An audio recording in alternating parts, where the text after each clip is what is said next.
માટે તમે એકદમ નિશ્ચિંત રહો સર. મિસ્ટર ક્રિશ, તમારે આ જોબમાં શું કામ કરવાનું છે એ સમજી લઈએ. હા બોલો. આપણે એક મોટી ફૂડ ઇન્ડસ્ટ્રીને રો મટીરિયલ સપ્લાય કરવાનું કામ કરીએ છીએ. એટલે આ સપ્લાય સમયસર થતો રહે એ કેટલો જરૂરી છે એ મારે તમને સમજાવવાની જરૂર નથી. હા સર, હું જાણું છું. સપ્લાય જો સમયસર ના થયો તો આપણો ક્લાયન્ટ કસ્ટમરને એવું ના કહી શકે કે અમારી પાસે રો મટીરિયલ નથી. એટલે અમે તમને ડિશ પ્રોવાઈડ નહીં કરી શકીએ, કારણ કે ફૂડ ઇન્ડસ્ટ્રીમાં એક્સક્યુઝને કોઈ સ્થાન નથી. Very good. તો job is yours. Congratulations. Thank you so much sir.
Oh shit, આનો મતલબ આરપીને રશ્મિએ કોફી પીધી જ નથી. તો પછી આરપીને અચાનક શું થયું છે?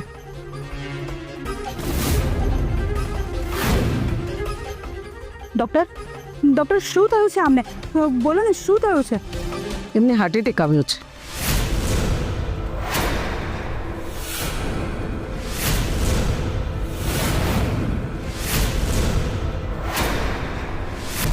શું? Heart attack? હા મેડમ.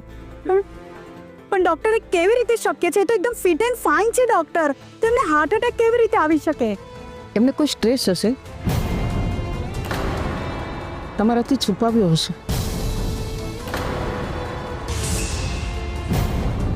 ઓકે ડૉક્ટર, પણ હવે શું કરવાનું છે? તમે કહેતા હો તો હમણાં જ એમને હોસ્પિટલમાં શિફ્ટ કરી નાખીએ.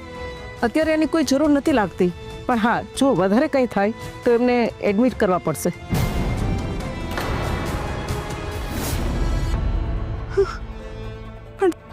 પણ ડૉક્ટર, એમણે મારી રાધાને લઈને ટ્રીટમેન્ટ માટે અમેરિકા જવાનું છે. નો વે, હમણાં હજુ 2 અઠવાડિયા સુધી એ ક્યાંય નહીં જઈ શકે.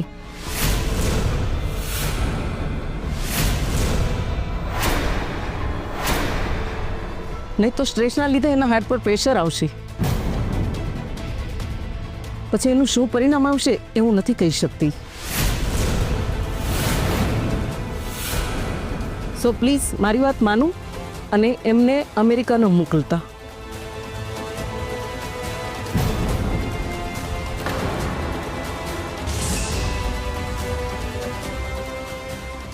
Okay doctor, thank you. હજી એક વાત, એક માણસ એમની આસપાસ રહે તો વધારે સારું.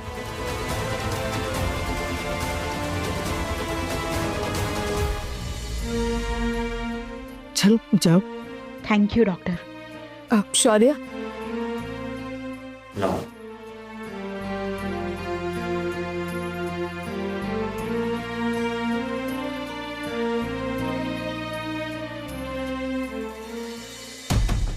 ચાલો હવે આ બે રાધા સાથે અમેરિકા તો નહીં જઈ શકે.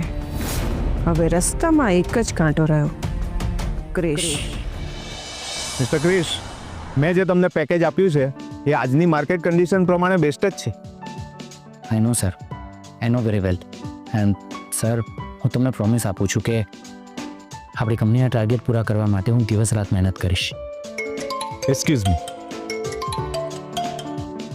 હલો જી. મને જોબ મળી ગઈ છે એ સાંભળીને મમ્મી કેટલી ખુશ થશે. હવે ઘરનો ખર્ચો, શ્રેયાની ફીસ, રાધાની ટ્રીટમેન્ટનો ખર્ચો બધું જ કરી શકીશ. થેન્ક યુ, થેન્ક યુ ને thank you, thank you Ganpati Bappa, thank you. Okay mister Krish, anything else? હા સર, એક નાનકડી રિક્વેસ્ટ છે. હા બોલો ને. સર, મારી વાઈફની ટ્રીટમેન્ટ માટે અમારે બહાર જવાનું છે, તો હું નેક્સ્ટ મંથથી જોબ જોઈન કરી શકું? ઓકે વેલ, તમારી વાઈફની ટ્રીટમેન્ટની વાત છે એટલે I will allow you, but બને એટલું જલ્દી જોઈન કરી લેજો. Thank you so much sir. Treatment પતતા જ અમે તરત આવી જઈશું અને તરત જ નેક્સ્ટ ડેથી હું જોબ પણ જોઈન કરી લઈશ. Thank you sir. ઓકે, એક મિનિટ. હલો. અરે એમને ક્યારેય નહીં રોકતા, આવવા દો એમને. જી.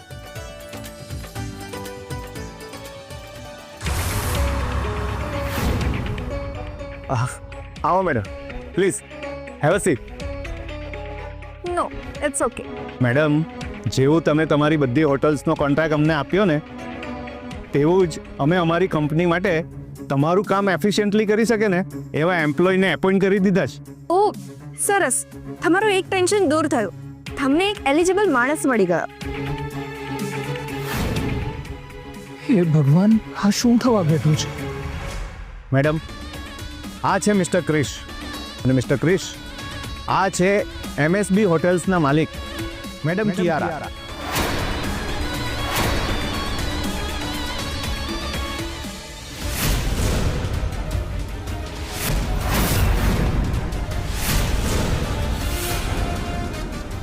શું તમે પણ સર, એક તો તમારા પર ભરોસો કરીને કરોડોનો કોન્ટ્રાક્ટ મેં તમને આપ્યો, અને તમે જો આવા લોકોને જોબ પર રાખશો તો મારો ઓર્ડર ઇન ટાઈમ કેવી રીતે પૂરો થશે?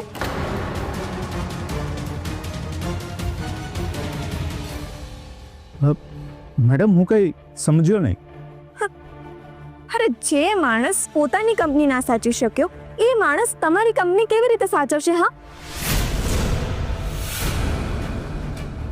અરે જો તમે આને જોબ પર રાખ્યો છો ને તો તમારી કંપની બરબાદ થઈ જશે, બરબાદ.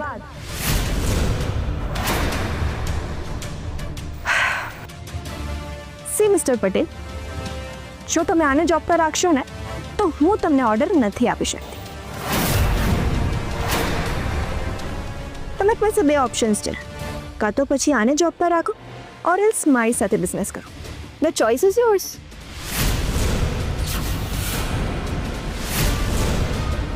Mister Krish, I am sorry. તમારી હકીકત જાણ્યા પછી હું તમને આ જોબ ઓફર નથી કરી શકતો. કિયારા, તો આપણી પર્સનલ પ્રોબ્લેમને પ્રોફેશનમાં ના કાઢીશ. આ જોબ તે નથી આપી મને, મારી ક્વોલિફિકેશન અને એક્સપિરિયન્સના કારણે મને મળી છે. You can't do this. I can. અને મિસ્ટર, મેં તમને જોબ પરથી નથી કાઢ્યા. જો કિયારા, મિસ્ટર ક્રિશ, હવે થોડું વધારે પડતું થઈ રહ્યું છે. મને લાગે છે કે તમારે અત્યારે અહીંથી જતા રહેવું જોઈએ.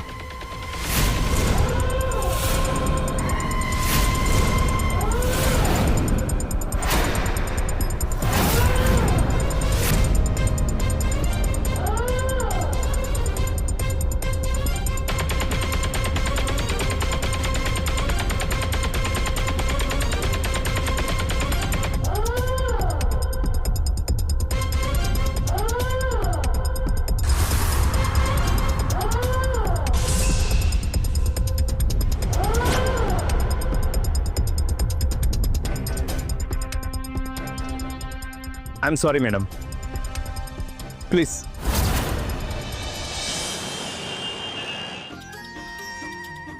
આ ગુડ ન્યૂઝ તો ફિયાને આપવા જ પડશે. Think of devil and devil is here. Hello Fia, હું તને જ ગુડ ન્યૂઝ આપવા માટે કોલ કરતી હતી અને જો તારો કોલ આવી ગયો. અરે મેં પણ તને ગુડ ન્યૂઝ આપવા માટે જ ફોન કર્યો છે. સાચે જ ફિયા, ગણપતિની સ્થાપના એ લોકોએ કરી છે, પણ મને તો એવું લાગે છે કે બાપા આપણા પર પ્રસન્ન થયા છે. સાચે જ. શું ગુડ ન્યૂઝ છે બોલ. ફિયા, મેં ક્રિશને એની જોબ પરથી ફરીથી કઢાવી મૂક્યો. શું વાત કરે છે? હા ફિયા, હવે તું સંભળાવ ને. અરે આજે પોઈઝન નાખેલી કોફી મેં આરપી અને એની પત્નીને આપી. તને ખબર છે જેવી બહાર નીકળીને એવી તરત ખબર પડી કે રાજેશને હાર્ટ એટેક આવ્યો છે. Oh my god Fia, seriously? આ તો તે એકદમ જોરદાર ન્યૂઝ આપ્યા છે મને. અરે આ તો કંઈ નથી. હવે હેડલાઇન સાંભળ. ડોક્ટરે આરપીને આવી હાલતમાં અમેરિકા જવાની ના પાડી દીધી છે. એનો અર્થ એ છે કે આરપી જો અહીંયા રહેશે ને તો મને નથી લાગતું કે રશ્મિ પણ રાધા સાથે જાય. મને પણ એવું જ લાગે છે. રશ્મિ આરપી સાથે રહેશે અને રહ્યું કોણ તો ક્રિશને રાધા સાથે મોકલશે. એટલે ફિયા, 3માંથી 2 ઓપ્શન્સ ફેલ થઈ ગયા. હવે રહ્યો ખાલી ક્રિશ.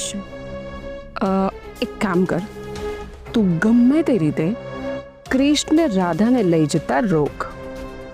પણ કેવી રીતે? જો હું કહું છું.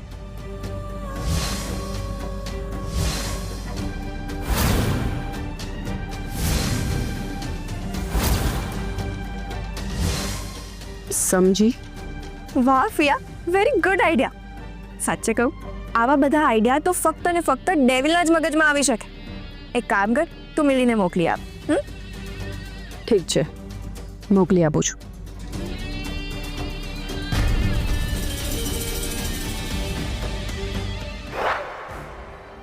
અરે જે માણસ પોતાની કંપની ના સાચવી શક્યો એ માણસ તમારી કંપની કેવી રીતે સાચવશે? હા, અરે જો તમે આને જોબ પર રાખ્યો છે ને તો તમારી કંપની બરબાદ થઈ જશે, બરબાદ.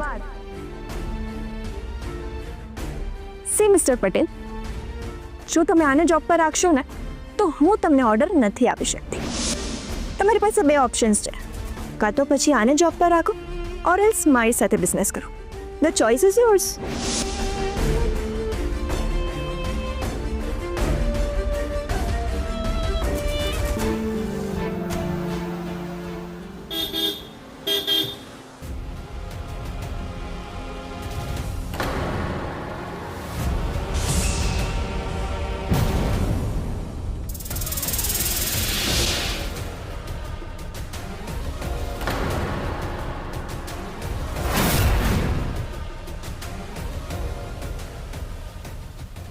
લિફ્ટ જોઈએ છે તારે? Job job job. હા, એક કામ કર, તું મારો પર્સનલ સેક્રેટરી બની જા. આવી જા. અરે ચાલ. અરે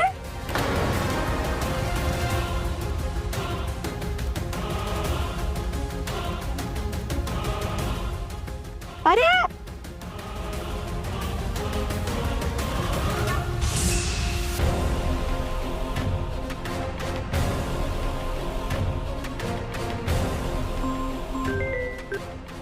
હા કિયારા, બોલ. મિલી, તું રેડી છે ને? હા કિયારા, હું રેડી છું. ગુડ. ચલો.